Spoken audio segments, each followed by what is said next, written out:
2199 അല്ലെങ്കിൽ 1999, 2099 ഈ പ്രൈസിലേക്ക് നമ്മൾ വാങ്ങിച്ച വർത്ത് ബൈങ് ആകോ ഇല്ലെന്ന് ചോദിച്ചു കഴിഞ്ഞാൽ ഉറപ്പായിട്ടും ഒരു 1999 എത്തുവാണെങ്കിൽ കണ്ണും പൂട്ടി മേടിക്കാൻ പറ്റുന്ന രീതിക്ക് തന്നെയാണ് ആക്ച്വലി ഈ ഒരു CMF by Nothing Buds 2A കാണാൻ സാധിക്കുന്നത്. എന്നാൽ നമ്മുടെ CMF by Nothing Buds 1999 എത്തുവാണെങ്കിൽ അതിനകത്ത് ഇനിയ ഡിറ്റക്ഷൻ ഉണ്ട് എന്നുള്ളൊരു സംഭവത്തിൽ വേണമെങ്കിൽ അത് മേടിക്കാം.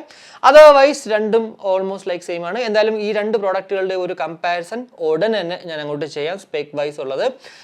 അത് കാണുമ്പോഴത്തേക്ക് നിങ്ങൾക്ക് കുറച്ചുകൂടി ബെറ്റർ ആയിട്ട് മനസ്സിലാകാനും ചാൻസ് ഉണ്ട് കേട്ടോ. എന്തായാലും ഓവറോൾ ഉറപ്പായിട്ടും മ്യൂസിക് ക്വാളിറ്റി ആണെങ്കിലും മൈക്ക് ക്വാളിറ്റി നിങ്ങൾ കേട്ട് കഴിഞ്ഞു, അതുപോലെ തന്നെ ഗെയിമിങ്ങിൻ്റെ നിങ്ങൾ കണ്ടു കഴിഞ്ഞു. അങ്ങനെ ഒക്കെ വെച്ച് നോക്കുമ്പോഴത്തേക്ക് വെയറിംഗ് കംഫർട്ട് ആണെങ്കിലും ബിൽഡ് ക്വാളിറ്റി ആണെങ്കിലും എല്ലാം വെച്ച് നോക്കുകയാണെങ്കിൽ ഉറപ്പായിട്ടും 2199 ഇനി അതല്ല 1999 വർത്ത് ബൈങ് എന്നുള്ളതിൽ വേറൊരു സംശയമില്ല. അപ്പോൾ ഇത്രയേ ഉള്ളൂ. ഈ ഒരു വീഡിയോ ഇഷ്ടപ്പെട്ടുവെങ്കിൽ ആവശ്യം ലൈക്കായിട്ടും അഭിപ്രായങ്ങൾ കമന്റ് ആയിട്ടും കൂടാതെ നമ്മുടെ ചാനലിനൊന്ന് സപ്പോർട്ട് ചെയ്യാൻ ആഗ്രഹമുണ്ടെങ്കിൽ ഫാമിലിക്കും ഫ്രണ്ട്സിനും ഒക്കെ ഒന്ന് ഷെയർ ചെയ്ത് അങ്ങനെ ഒന്ന് സപ്പോർട്ട് ചെയ്യുക. അപ്പോൾ മറ്റൊരു വീഡിയോ കാണുമ്പോഴേക്കും bye bye.